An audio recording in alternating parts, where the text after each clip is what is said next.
Thank you, Acting Commissioner, for coming before us today. I appreciate, again, the hard work of the men and women at the CBP. I just want to follow up on something really quick. When did the soft-sided facilities pop up? When did we start enacting those at the border to handle the surge?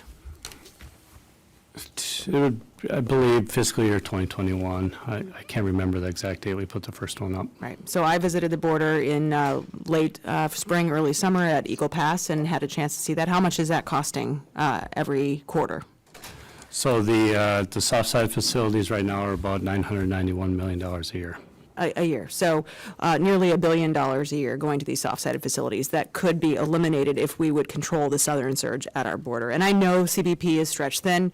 I'd rather see those resources go toward stopping forced labor materials from coming into our country, interdicting those drugs. And this could all be eliminated with a different posture toward immigration at our southern border. And I think that's a goal of mine at this committee is we want you to be able to strengthen CBP's efforts at our southern border.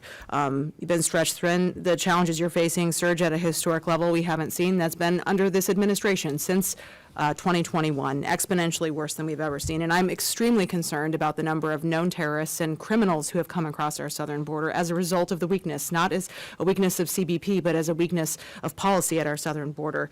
And nearly a year ago, I actually wrote to you and ICE Acting Director Johnson asking for answers about how a suspected member of the terror watch list was able to not only get into our country, but be released by CBP into the homeland and ICE as well. So I never got an answer from either agency. Very disappointed in that. And I'd ask you to respond to how this disastrous situation could have occurred in the first place, and what are we doing with the funding that we are giving you to make sure that this does not happen again? So, ma'am, thank you for the question. I'm not aware of the particular instance, but I can tell you, how the process does work. Right. This was a person who was apprehended in Arizona, released into the interior, and then apprehended again in Florida. But this is a person who was on our terror watch list, so we can't let this happen, right? I mean, this is a vulnerability for the safety and security of our country, is it not? Well, so I concur that we cannot allow it to happen, but I can tell you how the process works. Yes, please explain. Yes. So when an individual, well, number one, we have developed a number of, so I'm not aware of this individual citizenship, but we have established a number of partnerships throughout the Western Hemisphere, whether it's biometric sharing partnerships or sharing of information of folks entering the hemisphere. So we are continually monitoring that information and working with our foreign partners. But when the person crosses the southwest border and is apprehended, we will take the biometrics and we'll run the biometrics. And I've seen that in person, the intake.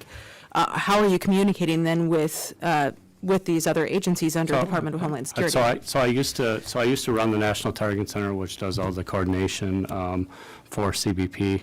So what will happen is the Border Patrol agent will apprehend the individual, and if the person's on the terrorist watch list, they're mandated to call the National Target Center, and they will coordinate with the terrorist screening center, the threat screening center, to determine if that person is a possible match or not a match. So where did this weakness come then, where this person was not caught in that? Well, so again, I'm not aware of the particular instance, and I'm more than willing to walk through that particular case, but I can tell you if the person is a match, then we would turn that person to ICRO and they would put them into removal proceedings. It could have been an instance where that person was determined not to be a match, and later on additional information came into the system where it was identified to be a match, and we are continually vetting those individuals, so we would identify that and coordinated with ICE, ERO to apprehend that person, pick them up, and put them into removal proceedings at that point. So we do have a layered approach. If somebody is released, we will identify them and we will go apprehend them. And I'm more than happy to look at this particular case and determine exactly what happened. But like I think that's my goal, is to make sure this does not happen again. And obviously this I see as just a massive hole in our security, and anything we can do to make sure that we're not releasing these kinds of people into our country. I mean, it makes us all less safe, and that's what keeps me up at night. I've got 10 and 12-year-old boys. The last thing I want want in my community is to be less safe and secure. And we know that people are literally going all over the country, so huge concern. And I'm almost out of time, but real quick, wanted to ask a question about the CCP, because we have seen an increased influx in Chinese nationals, obviously coming across our southern border as well. Can you touch on what the CBP is doing to counter kind of that initiative from the CCP in exploiting the weaknesses or vulnerabilities, whatever they are doing to obviously take advantage of that to get more people into our country? Yes, ma'am. So we work very closely with the Joint Terrorism Task Force and the Counterintelligence Task Force, led by the FBI, number one.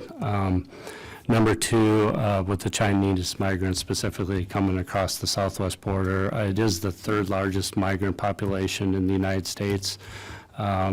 And historically, we have seen a number of, surges up and down with Chinese nationals, both at our ports of entry, in between our ports of entry. And I can tell you with, as you pointed out, the oppressive regime, the religious persecution, and the fact that these folks couldn't travel for the last 3 years because of the COVID lockdown, it's not we expected that we would see more Chinese migrants coming into this hemisphere. So what I can tell you is we will identify how they enter the hemisphere. We will work with Department of Justice, Joint Task Force Alpha, and HSI to identify the networks that are smuggling these individuals into the hemisphere. We'll work with the Colombians and the Panamanians because we know that they're coming through the Darien, and we'll try to disrupt these transnational criminal organizations. When they do get to our southwest border, we will ensure that we're running them with our partners, LE and IC partners, against the databases, and then we will we'll take the appropriate action based on those results. Thank you, and I'm out of time. I'll yield back. Thank you, Mr. Chair. Thank you, Ms. Hinson.